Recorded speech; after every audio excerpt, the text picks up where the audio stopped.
नाज़रीन आदाब, आप देख रहे हैं INN चैनल। मैं हूं शेख अहमद अली। आज की खास बात में हम देखेंगे कई अहम कौमी और बैनुल-अक़वामी खबरें। वज़ीर आज़म नरेंद्र मोदी ने हफ्ते के रोज़ मुल्क में तेज़ी से तरक्की करने वाले स्टार्टअप इदारों को उनके फ़रोग़ पज़ीर माहौल को बेहतर बनाने का यकीन दिलाते हुए कहा कि स्टार्टअप यूनिट्स इलाक़ाई तरक्की और ख़वातीन के लिए मौक़े पैदा करने में, अदम तवाज़ुन को दूर करने में अहम किरदार अदा कर सकते हैं। नरेंद्र मोदी आज स्टार्टअप इंडिया वीक के दौरान नौजवान स्टार्टअप कारोबारियों के साथ वीडियो कॉन्फ्रेंसिंग के जरिए बात कर रहे थे।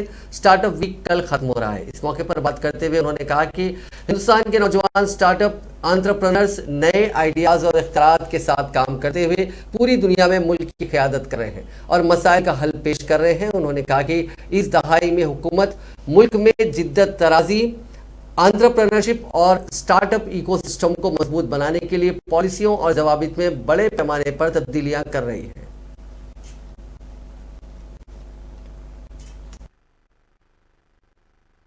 तो जिस स्पीड और जिस स्केल पर आज भारत का युवा स्टार्टअप बना रहा है, वो वैश्विक महामारी के इस दौर में भारतीयों की प्रबल इच्छा शक्ति और संकल्प शक्ति का प्रमाण है। पहले बेहतरीन से बेहतरीन समय में भी इक्का दुक्का कंपनियां ही बड़ी बन पाती थी, लेकिन बीते साल तो 42 यूनिकॉर्न 42 यूनिकॉर्न हमारे देश में बने हैं। हजारों करोड़ रुपए की ये कंपनियां आत्मनिर्भर होते आत्मविश्वासी भारत की पहचान है। आज भारत तेजी से यूनिकॉर्न की सेंचुरी लगाने की तरफ बढ़ रहा है और मैं मानता हूं भारत के स्टार्टअप्स का स्वर्णिम काल तो अब शुरू हो रहा है। भारत की जो विविधता है वो हमारी बहुत बड़ी ताकत है। हमारी डायवर्सिटी हमारी ग्लोबल आइडेंटिटी है। हमारे यूनिकॉर्न्स और स्टार्टअप्स इसी डायवर्सिटी के मैसेंजर हैं।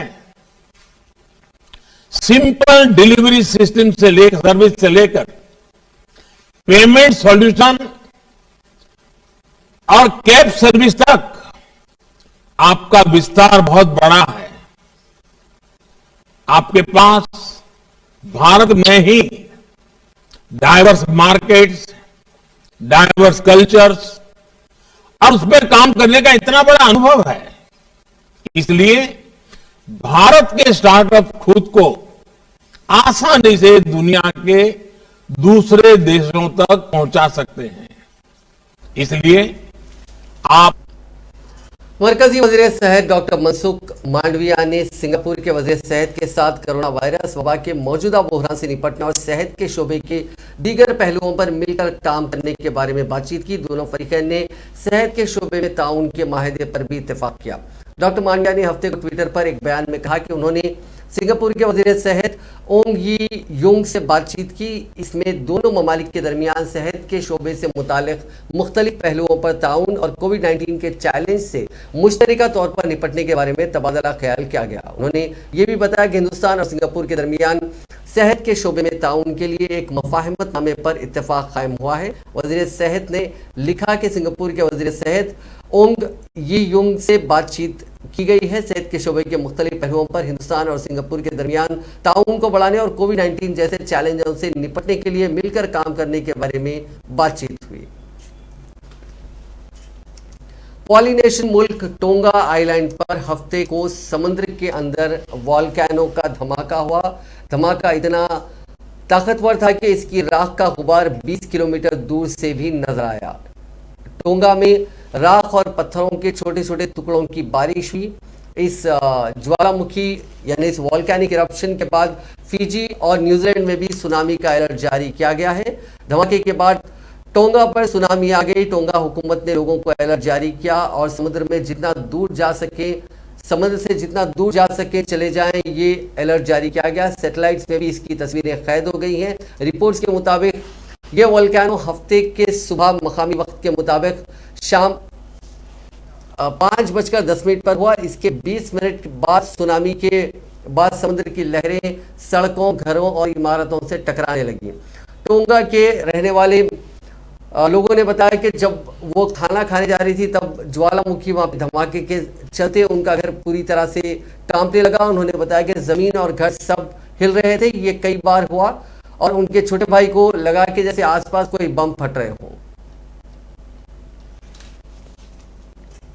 Army chief general MM Naravane ने हफ्ते के रोज पाकिस्तान पर दहशतगर्दों को पनाह देने का इल्जाम लगाते हुए कहा कि सरहद पार तरबियती कैंपों में तकरीबन 300 से 400 दहशतगर्द जम्मू कश्मीर में दरअंदाजी करने के मौके का इंतजार कर रहे हैं। जनरल नरवणे ने कृपा परेड ग्राउंड में आर्मी डे के मौके पर कहा कि सरहद पार तरबियती कैंपों में तकरीबन 300 से 400 दहशतगर्द जम्मू कश्मीर में दरअंदाजी करने के मौके का इंतजार कर रहे हैं, लेकिन कंट्रोल लाइन पर फौजी मुहिम्मत और फौज के मजबूत इंसदाद दरअंदाजी ग्रिड ने कई कोशिशों को नाकाम बना दिया है। उन्होंने कहा कि ड्रोन के जरिए हथियारों की स्मगलिंग के लिए भी सरहद पार से कोशिश की जा रही है। उन्होंने कहा कि हिंदुस्तान फौज सरहदों पर हालात को एक तरफा बदलने की कोशिश की इजाजत नहीं देगी और मुल्क का तहम्मुल फितरी कुव्वत से पैदा हुआ है, इसे मामूली नहीं समझना चाहिए। उन्होंने कहा कि गुज़िश्ता एक साल हमारी शुमाली सरहदों पर चीन के साथ हुए वाकयात से वाकिफ हैं। सूरत हाल को कंट्रोल में रखने के लिए हाल ही में 14वें सीनियर आर्मी कमांडर सतह की बातचीत हुई।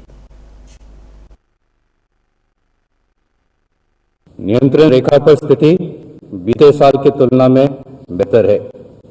पिछले वर्ष फरवरी में हुई डीजीएमओस के बीच अंडरस्टैंडिंग के बाद सीज फायर वायलेशंस पर काफी हद तक रोक लगी गई, लेकिन पाकिस्तान आतंकवादियों को पनाह देने की अपने आदत से लाचार है। सीमा पार प्रशिक्षण शिविरों में तकरीबन 300 से 400 आतंकवादी घुसपैठ करने के अवसर की तलाश में बैठे हैं। सरहद पार से ड्रोन्स द्वारा हथियारों की स्मगलिंग की कोशिश भी जारी है। नियंत्रण रेखा पर हमारे सक्रिय ऑपरेशंस और मजबूत काउंटर इन्फिल्ट्रेशन ग्रिड से घुसपैठ की अनेक कोशिशों को नाकाम किया है। जम्मू और कश्मीर के आंतरिक इलाकों में पिछले 2 सालों से प्रगतिशील सुधार हुआ है। इसके चलते सरहद पार से समर्थित आतंकवादी तंजीमों की कोशिश रही है कि विकास की गति पर रोक डालना, और ये साजिश तेज कर दी गई है। गैर स्थानीय लोगों और गरीब मजदूरों को निशाना बनाना इसी साजिश का हिस्सा है। सिक्योरिटी फोर्सेस के लगातार प्रयासों से हिंसा की घटनाओं में काफी गिरावट आई है। पिछले 1 साल में सेना ने नियंत्रण रेखा और काउंटर टेररिस्ट ऑपरेशंस में 194 आतंकवादियों को मार गिराया है। देश के उत्तरी पूर्वी क्षेत्र में भी प्रोएक्टिव ऑपरेशंस के वजह से सुरक्षा स्थिति में सराहनीय सुधार हुआ है। इन ऑपरेशंस के वजह से ज्यादातर आतंकवादी संगठन आज सीज फायर में है।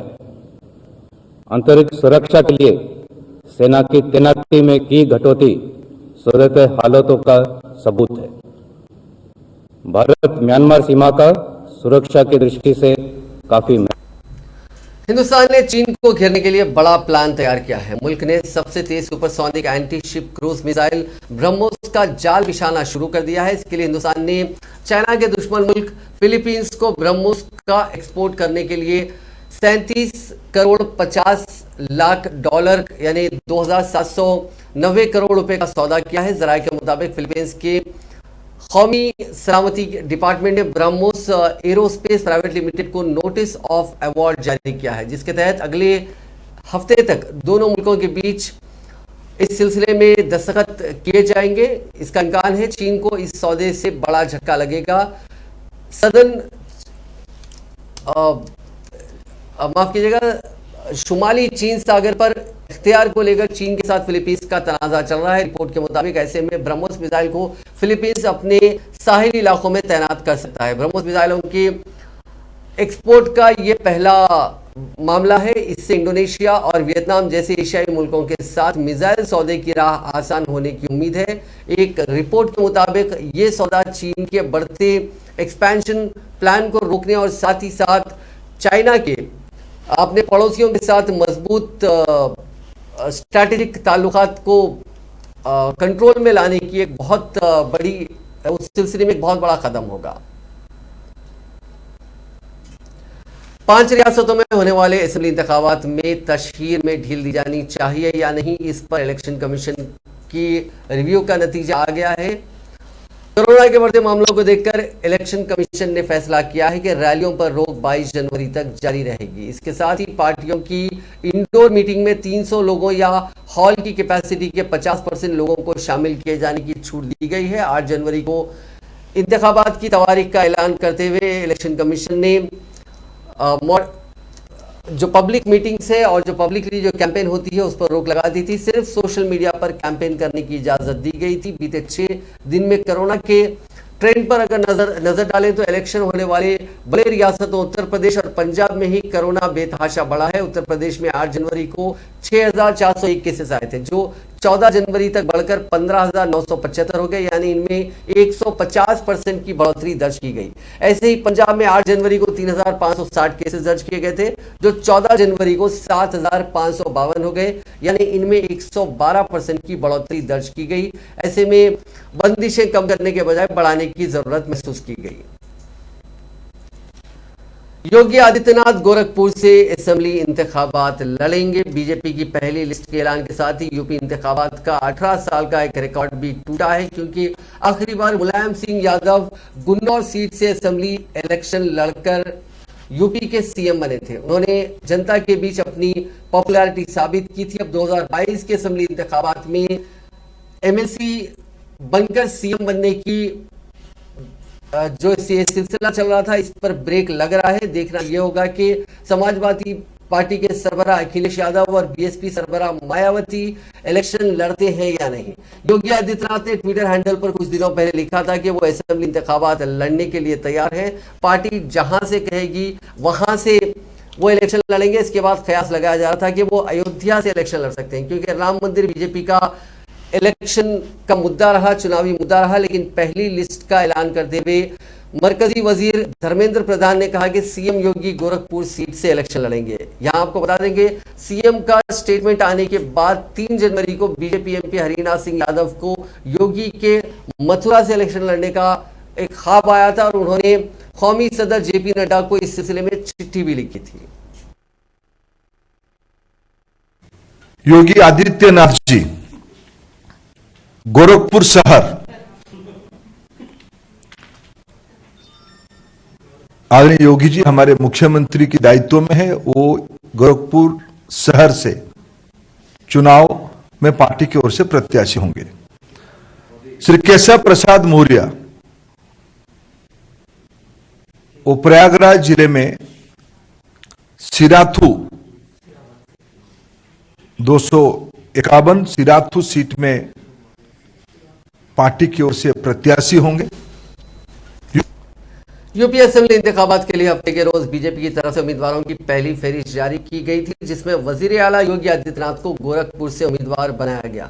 इस पर समाजवादी पार्टी के सरबराह अखिलेश यादव ने तंज करते हुए कहा कि मुझे लगता है कि योगी आदित्यनाथ को घर पर ही रहना पड़ेगा, उन्हें घर जाने पर बहुत बहुत मुबारकबाद। अखिलेश यादव ने मजीद कहा कि योगी बीजेपी के रुकन नहीं है, इसलिए उन्हें घर भेज दिया गया। जो वजीर आला गोरखपुर में मेट्रो नहीं चला पाए, वो सिवर लाइन ना बिछा पाए हो, जिन्होंने बिजली महंगी कर दी हो, आवाम उनसे क्या उम्मीद रखेगी। सभी समाजवादी पार्टी के कार्यकर्ता नेताओं से भी अपील करता हूं कि जब भी पार्टी कार्यालय आए तो जो प्रोटोकॉल है, कोविड प्रोटोकॉल को पूरी ईमानदारी से फॉलो करें। जहां हम लोग फॉलो कर रहे हैं वहीं हमें सभी कार्यकर्ताओं से अपील करता हूं एक बार फिर, क्योंकि चुनाव बहुत महत्वपूर्ण है। इस प्रोटोकॉल के बहाने भारतीय जनता पार्टी ये भी साजिश कर सकती है कि जहां समाजवादी पार्टी के वोट ज्यादा हो, एम्बुलेंस खड़ी कर दें। जहां तक सवाल चुनाव लड़ने का है, कभी कहते थे कि मथुरा से लड़ेंगे, कभी कहते थे अयोध्या से लड़ेंगे, कभी कहते थे प्रयागराज से लड़ेंगे, कभी कहते थे देवबंद से लड़ेंगे। मुझे खुशी है इस बात की कि भारतीय जनता पार्टी ने पहले ही उन्हें अपने घर भेज दिया। हालांकि वो कल से गोरखपुर में है, टिकट पहले बुक कराई थी उन्होंने 11 तारीख की। अब मुझे लगता है कि गोरखपुर में ही उन्हें रहना पड़ेगा।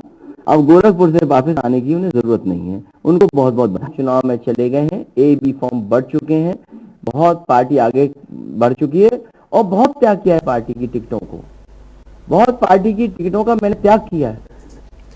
आजाद समाज पार्टी के बानी चंद्रशेखर आजाद ने ऐलान किया है कि उत्तर प्रदेश के आइंदा असेंबली इंतखाबात में समाजवादी पार्टी के साथ उनकी जमात कोई इत्तेहाद नहीं करेगी। उन्होंने लखनऊ में प्रेस कॉन्फ्रेंस से समाजवादी पार्टी के सरबराह अखिलेश यादव पर जोरदार हमला बोला और कहा कि उन्होंने बहुजन समाज यानी दलितों की बेहुरमती की है। प्रेस कॉन्फ्रेंस से खिताब करते हुए चंद्रशेखर ने कहा कि अखिलेश यादव दलितों को इत्तेहाद में शामिल नहीं करना चाहते, सिर्फ उनका वोट बैंक चाहते हैं।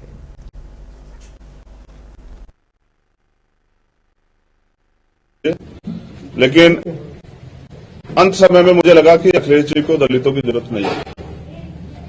वो इस गठबंधन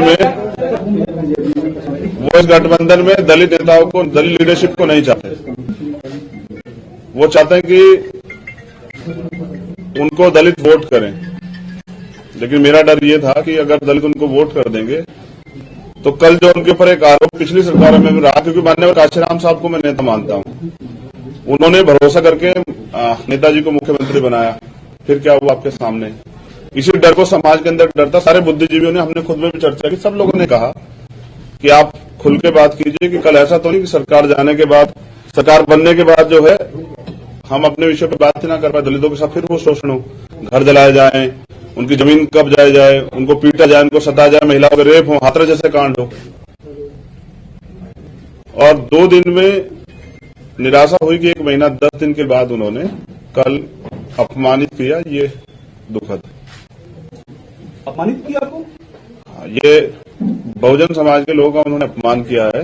किसने सर? अखिलेश यादव ने? मुझे ये भरोसा था कि वो भी 85% बहुजन समाज के लोगों को इकट्ठा करने का प्रयास करेंगे, क्योंकि हम सब लोग भाजपा को रोकने का प्रयास कर रहे थे। मैंने समझा कि यहाँ पीठ के दर्द के बाद भी 2 दिन से हूँ कि किसी तरह से बात सकारात्मक हो जाए। लेकिन जो चंद्रशेखर जी से बात हुई उस समय उन्होंने सीटें मांगी थी। मैंने कहा कि मैं 2 सीटें दे पाऊंगा।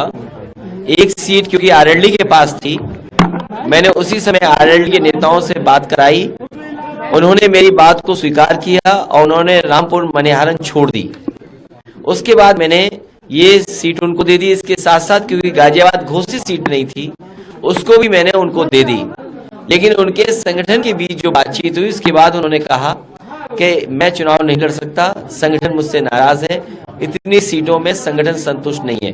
ये बात होकर के वो वापस चले गए। मैंने कहा ठीक है, हम पर इतनी ही सीटें हैं जो मैं दे सकता हूं और इसके पास हमारे पास सीटें नहीं हैं। और आज उन्होंने नाराजगी की बात को पंजाब में होने जा रहे असेंबली इंतखाबात के लिए कांग्रेस पार्टी की जानिब से 86 उम्मीदवारों पर मुश्तमिल पहली फेहरिस्त जारी कर दी गई है, जिसमें वजीर आला चरणजीत सिंह चन्नी, पार्टी के रियासती सदर नवजोत सिंह सिद्धू, नायब वजीर आला सुखजिंदर रंधावा और ओपी सैनी समेत कई अहम कायदीन के नाम शामिल हैं। कांग्रेस की तरफ से जारी उम्मीदवारों की फेहरिस्त के मुताबिक वजीर आला चरणजीत सिंह चन्नी एक मरतबा फिर चिमकोट साहिब जो कि रिजर्व सीट है एससीज के लिए, वहां से मुकाबला करेंगे। इसके अलावा नवजोत सिंह सिद्धू अपनी मौजूदा सीट अमृतसर ईस्ट से, सुखजिंदर सिंह रंधावा अपनी मौजूदा सीट डेरा बाबा नानक और ओपी सोनी भी अपने मौजूदा हल्के इंतखाब अमृतसर सेंट्रल से इंतखाबी मैदान में उतरेंगे। पंजाब कांग्रेस कमेटी के साबिक सदर और राज्यसभा के रुकन प्रताप सिंह बाजवा कादियान से इंतखाब लड़ेंगे। इसके अलावा हाल ही में कांग्रेस में शामिल होने वाली अदाकार सोनू सूद की बहन मालविका सूद मोगा से पार्टी की उम्मीदवार होंगी। ख्याल रहे कि पंजाब की तमाम 117 असेंबली सीटों पर 14 फरवरी को पोलिंग होगी। दीगर उम्मीदवारों की बात करें तो कांग्रेस ने परमिंदर सिंह पिंकी को फिरोजपुर से टिकट दिया है। ऐसे ही कई कायदीन को, इनमें से ज्यादातर ऐसे कायदीन भी है जिन्हें साबिक वज़ीर आला कैप्टन अमरिंदर सिंह का करीबी माना जाता था, उन्हें भी टिकट दिया गया है। मोगा के कांग्रेस एमएलए हरजोत कमल हफ्ते के रोज बीजेपी में शामिल हो गए। हरजोत कमल ने अपना टिकट कटने से नाराज होकर एक कदम उठाया। कांग्रेस हाईकमान ने मोगा से 5 दिन पहले ही पार्टी में शामिल हुई बॉलीवुड स्टार सोनू सूद की बहन मालविका सूद को टिकट दिया था। मालविका सूद की टिकट अनाउंस होने के 2 घंटे बाद ही हरजोत कमल ने चंडीगढ़ में बीजेपी का दामन थाम लिया। कांग्रेस में मोगा सीट को लेकर काफी दिनों से तनाजा चल रहा था। 2017 के इंतखाबात में हरजोत कमल मोगा सीट से जीते, मगर हाल ही में सोनू सूद की बहन मालविका सूद के कांग्रेस पार्टी ज्वाइन करने के बाद कमल का टिकट कटना तय हो गया था। हरजोत कमल ने इसके खिलाफ खुलकर आवाज उठाई थी। पिछले 3 दिनों से वो दिल्ली में डेरा जमाए बैठे थे। हफ्ते की दोपहर कांग्रेस उम्मीदवारों की पहली लिस्ट में मोगा सीट से मालविका सूद की उम्मीदवारी का ऐलान कर दिया गया। उसके 2 घंटे बाद उन्होंने बीजेपी ज्वाइन कर ली। ਕਾਂਗਰਸ ਦੇ ਵਿੱਚ ਜਾਂ ਅਦਰਵਾਈਜ਼ ਉਹਨਾਂ ਦਾ ਕੀ ਗ੍ਰਾਫ ਹੈਗਾ। ਸੋ ਉਹ ਮੇਰੇ ਐਡੇ ਵੱਡੇ ਦੋਨੇ ਪ੍ਰਧਾਨ ਜੀ ਔਰ ਮੁੱਖ ਮੰਤਰੀ ਜੀ ਆਪਣੇ ਅਹੁਦੇ ਦੀ ਮਰਿਆਦਾ ਤੋਂ ਬਹੁਤ ਥੱਲੇ ਹੋ ਕੇ ਜਾ ਕੇ ਜੁਆਇਨ ਕਰਾ ਰਹੇ ਆ। ਔਰ ਫਿਰ ਉਸ ਗੱਲ ਨਾਲ ਮੈਨੂੰ ਹੋਰ ਵੀ ਨਮੋਸ਼ੀ ਹੋਈ ਜਦੋਂ ਜਿਸ ਬੰਦੇ ਦਾ ਨਾਂ ਲੈ ਕੇ ਉਹ ਗੱਲ ਕਰ ਰਹੇ ਆ ਉਹ ਸੋਨੂ ਸੂਦ ਜੀ ਨੇ ਕਾਂਗਰਸ ਜੁਆਇਨ ਵੀ ਨਹੀਂ ਕਰਾਈ। ਔਰ ਇਸ ਗੱਲ ਲਈ ਮੈਨੂੰ ਹੋਰ ਵੀ ਨਮੋਸ਼ੀ ਹੋਈ ਕਿ ਸੋਨੂ ਸੂਦ ਜੀ ਦੇ ਉਹ ਚੱਲ ਕੇ ਘਰੇ ਗਏ ਆ। ਸੋਨੂ ਸੂਦ ਜੀ ਆਪਣੇ ਕਮਰੇ ਦੇ ਵਿੱਚ ਬੈਠੇ ਰਹੇ, ਬਾਹਰ ਉਹਨਾਂ ਨੂੰ ਜੀ ਆਇਆਂ ਵੀ ਨਹੀਂ ਕਹਿਣ ਆਏ। ਇਹ ਤੁਸੀਂ ਸਾਰਿਆਂ ਨੇ ਵੀਡੀਓ 'ਚ ਦਿਖਾਇਆ, ਫੋਟੋਆਂ ਖਿੱਚੀਆਂ। ਔਰ ਮੇਰੇ ਪ੍ਰਧਾਨ ਜੀ ਔਰ ਮੇਰੇ ਮੁੱਖ ਮੰਤਰੀ ਜੀ ਅੰਦਰ ਜਾ ਕੇ ਸੋਨੂ ਸੂਦ ਨਾਲ ਸੈਲਫੀਆਂ ਫੋਟੋਆਂ ਕਰਵਾ ਰਹੇ। ਤਾਂ ਇਹ ਅਹੁਦਿਆਂ ਦੀ ਮਰਿਆਦਾ ਦਾ ਧਿਆਨ ਰੱਖਣਾ ਚਾਹੀਦਾ ਸੀ। ਔਰ ਉਸ ਤੋਂ ਬਾਅਦ ਤੁਹਾਡੇ ਵਰਗੇ ਪੱਤਰਕਾਰ ਵੀਰਾਂ ਨੇ ਉਹਨਾਂ ਨੂੰ ਸਵਾਲ ਪੁੱਛਿਆ ਸੀ ਕਿ ਕਾਂਗਰਸ ਦੇ ਵਿੱਚ ਜਾਂ ਅਦਰਵਾਈਜ਼ ਉਹਨਾਂ ਦਾ ਕੀ ਗ੍ਰਾਫ ਹੈਗਾ। ਸੋ ਉਹ ਮੇਰੇ ਐਡੇ ਵੱਡੇ ਦੋਨੇ प्रधान जी और बिहार के नालंदा में मुश्तबा हालात में 10 लोगों की मौत हो गई। अफराद खानदान शराब पीने के बाद तबीयत बिगड़ने की बात कह रहे हैं। ये वाकया जिले के सोहसराय पुलिस स्टेशन इलाके के छोटे पहाड़ी और पहाड़ तली मोहल्ले का है। मरने वालों में जो लोग हैं उनकी 24 से लेकर 50 साल के बीच उम्र बताई गई है। पुलिस का कहना है कि इस इलाके में जिन लोगों की एक साथ मौत हुई उनकी जांच की जा रही है। पोस्टमार्टम की रिपोर्ट के बाद ही पता चलेगा कि उनकी मौत की असल वजह क्या है। मौत की इत्तला मिलने के बाद पुलिस इंतजामिया में हड़कंप मच गया। पुलिस स्टेशन के इंचार्ज सुरेश प्रसाद के बाद सदर डीएसपी डॉक्टर शिवली नोमानी ने मौके पर पहुंचकर अफराद खानदान से जानकारी ली। हालांकि अभी तक जहरीली शराब पीने से मौत की सरकारी तौर पर तस्दीक नहीं की गई है, मगर मकामी लोग इस इलाके में चलाई जाने वाली शराब की बात करेंगे। यहाँ पे गैर कानूनी तौर से शराब बेची जाती है और उसी जहरीली शराब को पीने के बाद इन लोगों की मौत हुई है। कोटा में 17 साल की तालिबा के सुसाइड करने का दिल दहला देने वाला वीडियो सामने आया है। यह दर्दनाक वीडियो हफ्ते को सीसीटीवी कैमरे में उस वक्त रिकॉर्ड हो गया जब उस तालिबा ने अपने हॉस्टल की 5वीं मंजिल से छलांग लगाई। सामने आई सीसीटीवी फुटेज में उस स्टूडेंट के वालिद, हॉस्टल के इंचार्ज और बाहर खड़े कुछ लोग उस तालिबा को मना करते दिख रहे हैं। उसे सीढ़ियों के नीचे उतरने की गुहार लगा रहे हैं, लेकिन तब तक यह अनहोनी हो चुकी थी।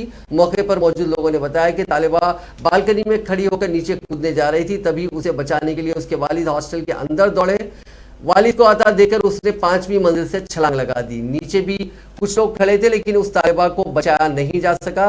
इस तालिबा के हाथों, पैरों और सिरों पर संगीन चोटें लगी हैं और जमीन पर गिरते ही 45 सेकंड में उसकी मौत हो गई। ये बताया जा रहा है कि ये नीट की तैयारी कर रही थी और पढ़ाई में कमजोर थी, जिसकी वजह से उसके वालिद उसे वापस अपने घर ले जाना चाहते थे, लेकिन उसने इस बिल्डिंग से छलांग लगाकर अपनी जान दे दी। पुणे में एक बेहद हैरान करने वाला वाकया सामने आया। सड़क पर तेज रफ्तार से दौड़ रही सरकारी बस के ड्राइवर को अचानक मिर्गी का दौरा पड़ गया और वो ड्राइविंग सीट से गिर पड़ा। बस बेकाबू होकर खाई में गिरने लगी तो उसमें सफर कर रही एक खातून ने गजब की हिम्मत दिखाई, 25 मुसाफिरीन की जान बचा ली। उस खातून ने फुर्ती दिखाते हुए बस की स्टीयरिंग संभाली और उसे चलाते हुए एक बड़े वाकया को, बड़े हादसे को होने से बचा लिया। उस खातून की इस बहादुरी का वीडियो सोशल मीडिया पर वायरल हो गया है। इस वीडियो में वो बस चलाती हुई नजर आ रही हैं।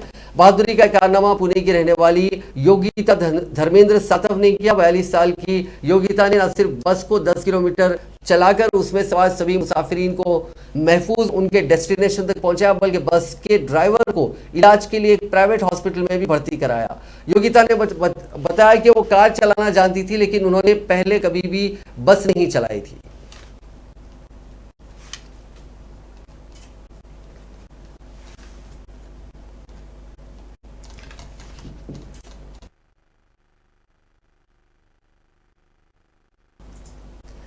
किसी शख्स के सोशल मीडिया अकाउंट पर अगर खालिस्तानियों से जुड़ी कोई पोस्ट हो तो उसे दहशतगर्द तंजीम का रुकन होने का उसे सबूत नहीं माना जा सकता। ये रिमार्क पंजाब हरियाणा हाईकोर्ट ने किया है।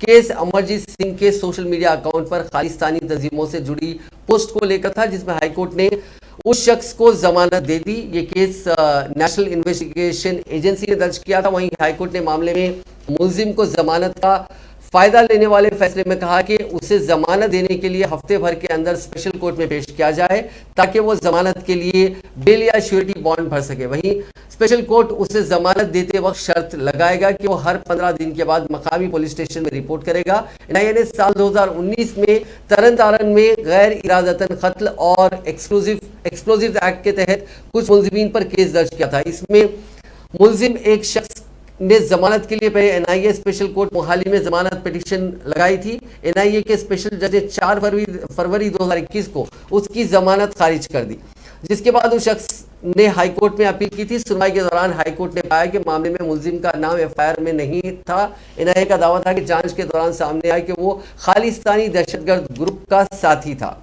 इसमें उसने अपने साथियों को खालिस्तानी लहर से जुड़े जराइम के लिए उकसाया था। साथ ही अपने साथियों के साथ उसने बम की ट्रेनिंग भी ली थी। हाईकोर्ट ने सुनवाई के वक्त जस्टिस जीएस संधावालिया ने और जस्टिस विकास सूरी की डबल बेंच ने अपने फैसले में कहा कि मुलजिम के सोशल मीडिया अकाउंट पर कुछ खालिस्तानियों की तस्वीरें थी जो जुर्म साबित नहीं कर सकती। उसके मोबाइल में गुरी खालिस्तानी और खालिस्तानी जिंदाबाद के नाम से 2 नंबर भी सेव थे। हाईकोर्ट ने इसे मुलजिम के खालिस्तानी गैंग से जुड़ा हुआ बताने का काबिले एतमाद सबूत नहीं माना।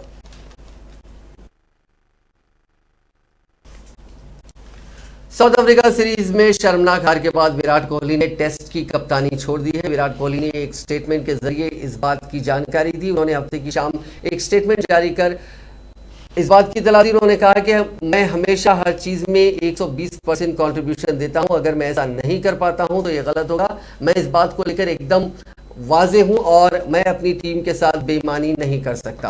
कोहली ने T20 वर्ल्ड कप के शुरू होने से पहले ही इस फॉर्मेट की कप्तानी छोड़ दी थी। वहीं साउथ अफ्रीका दौरे से पहले उनको वनडे की कप्तानी के ओहदे से भी हटा दिया गया था। सिलेक्टर्स ने कहा था कि वाइट बॉल क्रिकेट के 2 कप्तान नहीं हो सकते। विराट कोहली ने कहा कि टीम को सही डायरेक्शन में ले जाने के लिए मैंने 7 साल तक हर दिन सख्त मेहनत की है। मैंने अपना काम पूरी ईमानदारी के साथ किया और इसमें कोई कसर नहीं छोड़ी। हर चीज को किसी ना किसी मोड़ पर रुकना ही होता है और टेस्ट टीम के कप्तान के तौर पर मेरे लिए रुकने का यही वक्त है।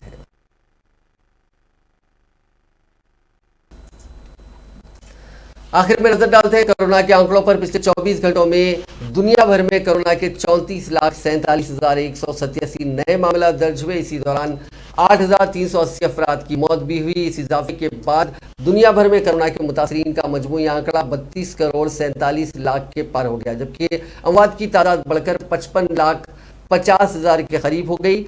लेकिन दुनिया भर में अब भी 5,35,75,162 अफराद का इलाज जारी है। हिंदुस्तान में हफ्ते के रोज भी 2 लाख से ज्यादा नए कोरोना मरीज सामने आए। हफ्ते को रात 9 बजे तक 2,03,690 नए कोरोना मुतासरीन मिल चुके हैं। पिछले 24 घंटों के दौरान 81,512 लोग ठीक हुए, जबकि 261 लोगों की मौत हुई। मुल्क में टोटल एक्टिव केसेस यानी इलाज करा रहे मरीजों की तादाद भी बढ़कर 15 लाख से ज्यादा हो गई। फिलहाल मुल्क में 15,33,000 एक्टिव केसेस हैं। मुल्क में अब तक 3,70,00,000 लोग कोरोना इन्फेक्शन की चपेट में आ चुके हैं, जिनमें से 3.5 करोड़ लोग ठीक हो चुके हैं। अब तक 4,86,013 लोगों की कोरोना से मौत हो चुकी है। नाजरीन, आज की खास बात में बस इतना ही। आपसे कल मुलाकात होगी नई खबरों के साथ, नए एनालिसिस के साथ। फिलहाल दीजिए इजाजत। खुदा हाफिज।